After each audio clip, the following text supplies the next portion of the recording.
রাজধানীতে ড্রাম ভর্তি উদ্ধার হওয়া সেই লাশের পরিচয় মিলেছে। দেশের বাড়ি রংপুর। সিআইডির আলামত সংগ্রহকালে তার একটি অক্ষত আঙ্গুলের ছাপ থেকেই মূলত এই তথ্য মেলে। আপনাদেরকে যদি একটু প্রপার বিস্তারিত জানাতে চাই যে লাশের যিনি ব্যক্তি তার নাম হচ্ছে আশরাফুল হক, পিতা আব্দুর রশিদ এবং মাতা ইসরা বেগম। তার গ্রামের বাড়ি গোপালপুর, মোয়াপাড়া, শ্যামপুর 4 নম্বর ওয়ার্ড। যেমনটি আসলে বলছিলাম, আজকে দুপুর ঠিক 2:30 নাগাদ কিন্তু এখানে দুটি ড্রামে করে এই যে লাশের টুকরা, এই টুকরাগুলি কে বা কারা এখানে রেখে যান। তবে দীর্ঘক্ষণ পর সেই ড্রাম দুটি আসলে কেউ যখন নিয়ে যাচ্ছিল না, তখন এখানকার স্থানীয় লোকজন যারা আছেন তারা কিন্তু এই ড্রাম দুটি খোলেন এবং ড্রাম খোলার পরপরই কিন্তু বেরিয়ে আসে এক হৃদয় বিদারক চিত্র, যেখানে কিন্তু টুকরো টুকরো একটি লাশের টুকরো টুকরো অংশ বেরিয়ে আসে। তবে মাথাটা আসলে কিছুটা অক্ষত ছিল, সেটি দেখে আসলে নিশ্চিত হওয়া গিয়েছে এটি একটি পুরুষ মানুষের লাশ। সবশেষ যখন আইন শৃঙ্খলা রক্ষাকারী বাহিনীর একাধিক টিম এবং সিআইডির পক্ষ থেকে যখন এখানে তারা আলামত সংগ্রহের জন্য আসেন, তখন কিন্তু তার অক্ষত একটি আঙুলের ছাপ থেকে তারা তার যে পরিচয় সেটি আসলে বের করতে সক্ষম হন।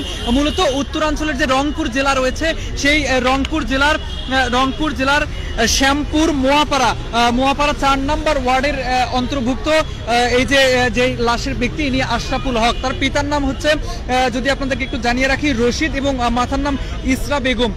এবং এই যে এই তথ্যগুলি সিআইডি তাদের সুরতহাল যে আঙুলের ছাপ, সেখান থেকে কিন্তু তারা নিশ্চিত হয়েছেন।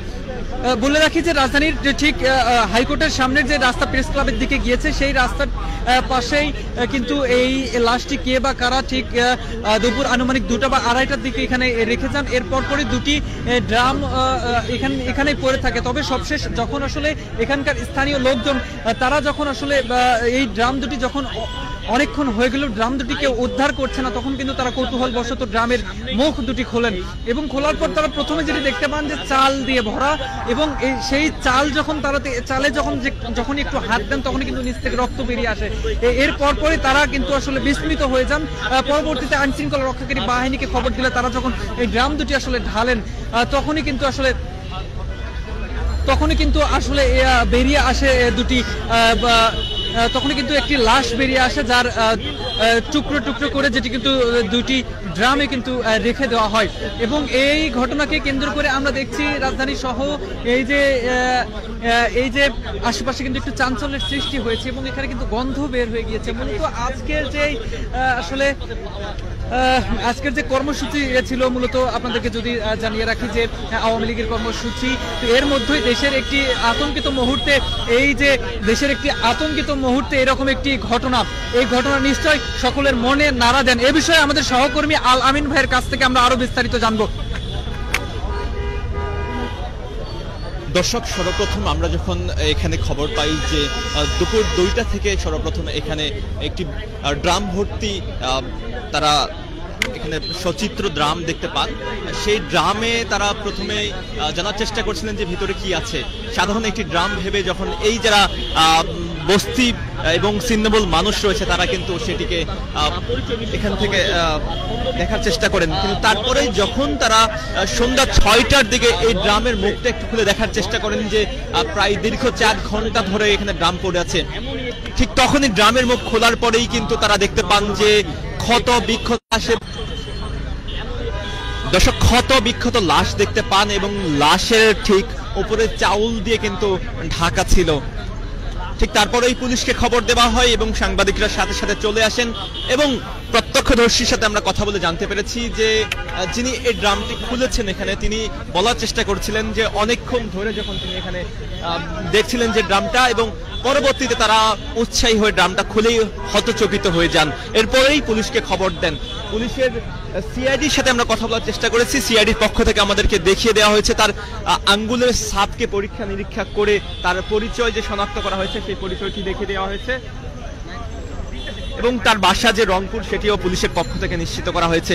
আমাদেরকে পুলিশের পক্ষ থেকে যে তার যে আইডি কার্ড সহ তার যে বিস্তারিত পরিচয়, সেই পরিচয়টা কিন্তু তার আঙ্গুলের ছাপ স্ক্যান করার মাধ্যমে সেটি দেখে দেওয়া হয়েছে।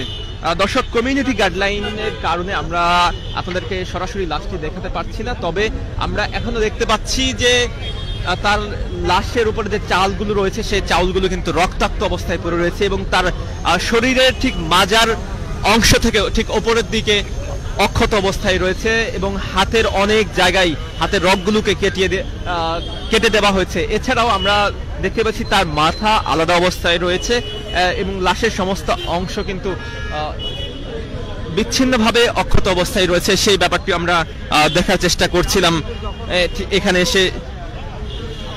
এছাড়াও আপনাদেরকে জানিয়ে রাখি যে পুলিশের পক্ষ থেকে আরো বলা হয়েছে যে এটি একটি ক্রাইম এবং ক্রাইমের মাধ্যমেই তাকে হত্যা করা হয়েছে এবং তারপরেই হাইকোর্টের এই সামনে তাকে রেখে দেওয়া হয়েছে।